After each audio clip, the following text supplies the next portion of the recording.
Hello, welcome to this video on picking. So now we've got our HU101 pick.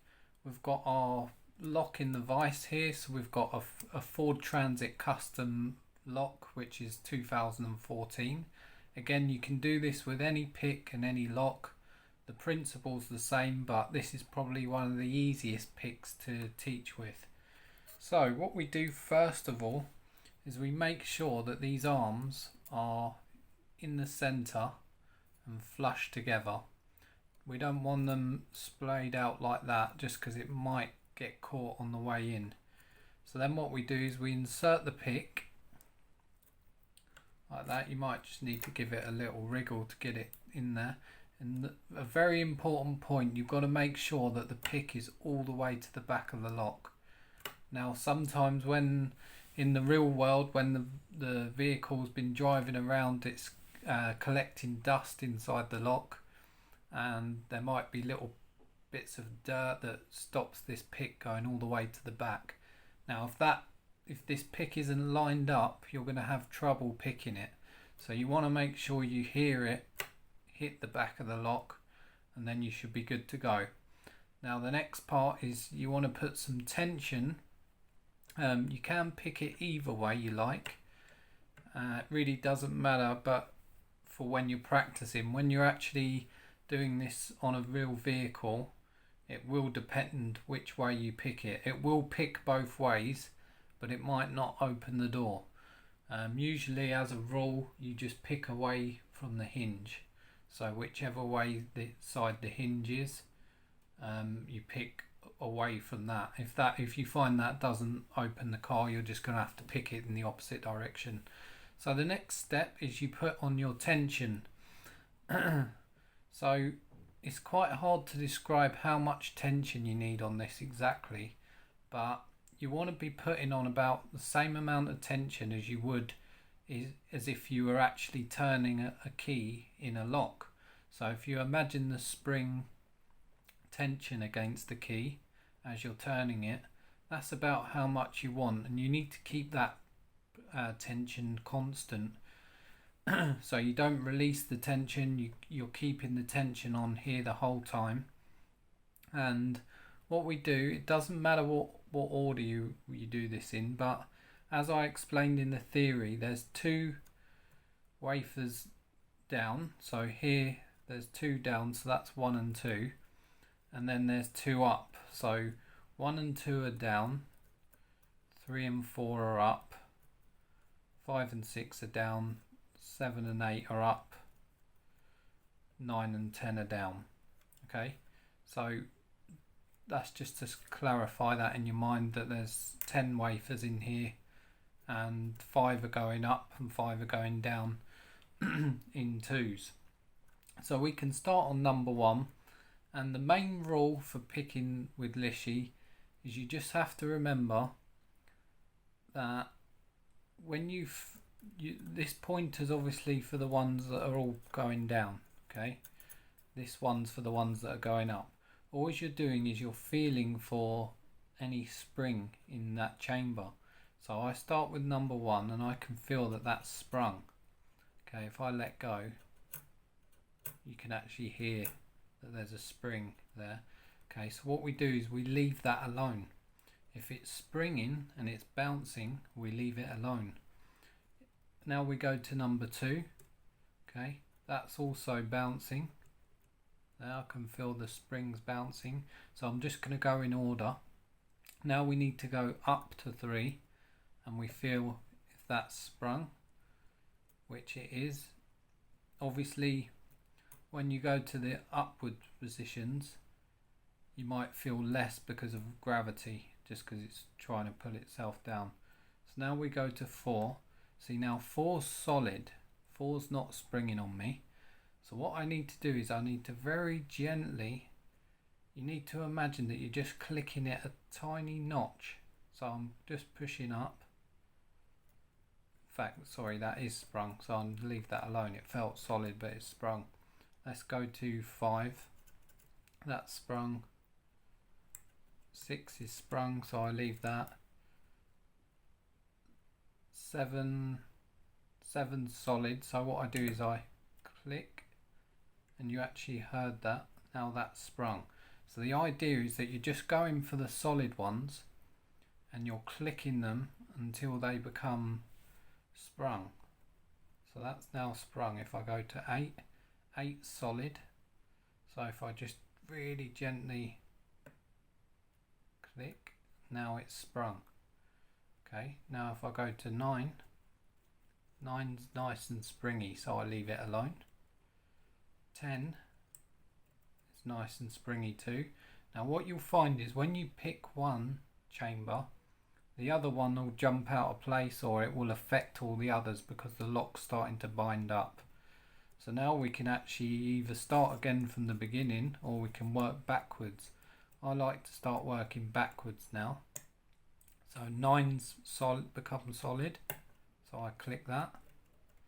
That's now sprung, and I can go back and check 10. 8 is sprung. 7 is sprung. 6 is sprung. 5. If you're not sure, you can come back to it. I'm not 100%, but I think that one's springing. 4. Now 4's completely solid. So what you might find is you need to release a little bit of tension on here as you push up, but not too much. You just want to give it enough to let it slip. And if you notice, I've also got my forefinger here. That's just so that I can, I guess, moderate the pressure I'm putting up, because I don't want to force this up because that's going to overpick it. So I'm using my finger so that I don't overpick. So I'm just gently clicking it into place. And now 3 is solid. As you pick each one, it will affect the others. So 3 solid. So if I click that into place. Now if I go for 2, that's sprung. 1 is sprung. So now we just simply go over that all again. So if I go 1 is sprung, 2 is sprung, 3 is sprung, 4 solid, so I can click that, and you will actually feel the pick itself turn very slightly.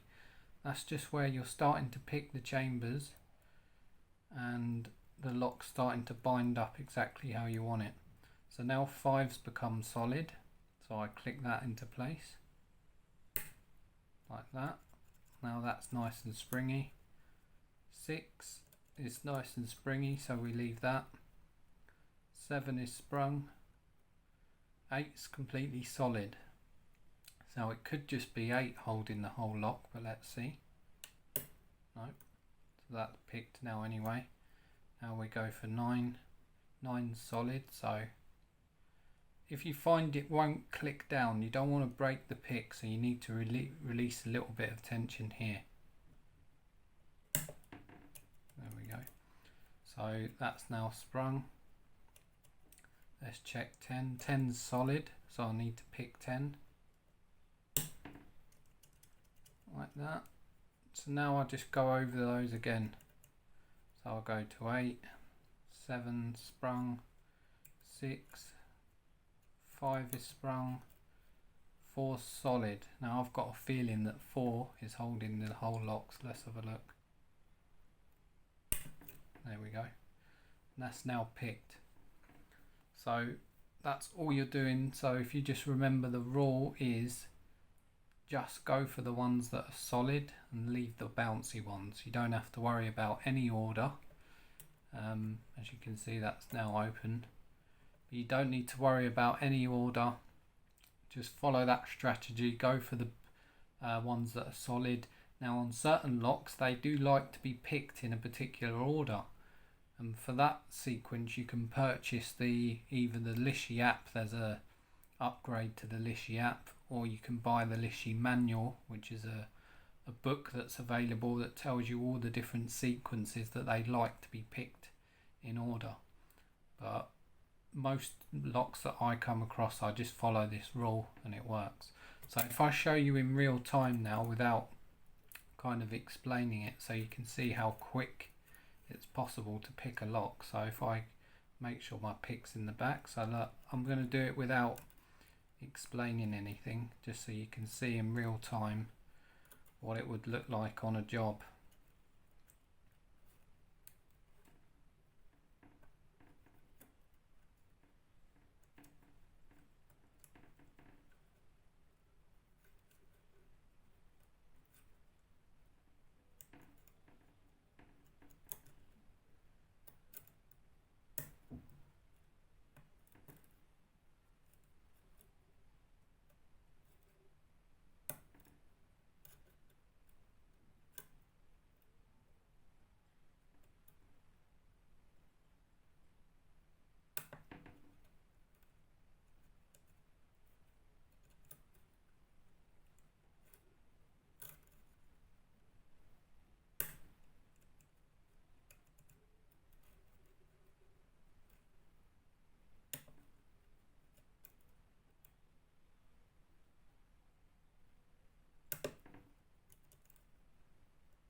Okay, so I think I'm just one away now.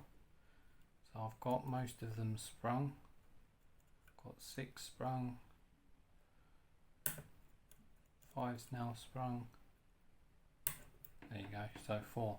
So if you see, that probably took me about 60 seconds or less to pick that lock. So when you get good, that's how quickly you can expect to pick a vehicle.